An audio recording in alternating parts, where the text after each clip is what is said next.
Two wire each of radius 0.2 centimeter and negligible mass, one made of steel and other made of brass, are loaded as shown in the figure.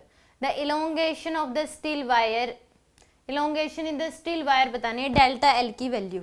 तो हमें पता है delta L की value होती है आपके पास F L by में वाई ए के बराबर। क्या होती है? एफ एल बाई वाई ए।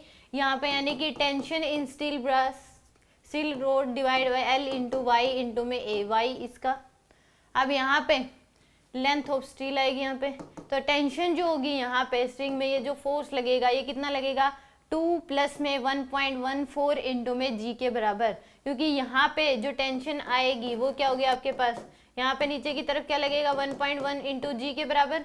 तो यहाँ पे भी कितनी होगी? 1.1 इंटू जी। यहाँ पे एक तो क्या लगेगी आपके पास 2g और एक ही आ जाएगी 1.1 जी के बराबर। तो यानी कि टोटल इनका सम करोगे तो यानी कि 3.1 इंटू जी इंटू इसकी जो लेंथ है वो कितनी है? 1.6 है, डिवाइड बाय में y of Young's modulus of steel हमें दे रखा है 2 इंटू में 10 की पावर 11 इंटू में a की वैल्यू क्रॉस सेक्शन एरिया,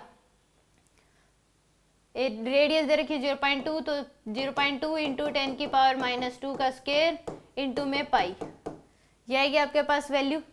तो यहाँ से यह 3.14 इंटू में 10 इंटू में 1.6 डिवाइड बाय में 2 इंटू 10 की पावर 11 इंटू में 0.04 इंटू 10 की पावर -4 इंटू में पाई, ये आएगी आपके पास वैल्यू। तो यहाँ से अब अगर हम इसको सोल्व करें,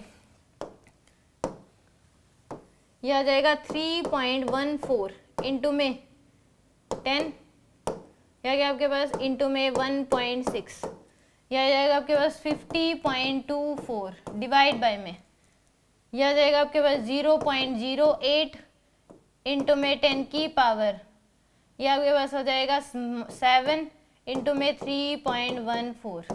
तो यहाँ पे 0.08 इंटू में 3.14, तो आएगा आपके पास 50.24 इंटू में 10 की पावर -7 डिवाइड बाय में 0.2512।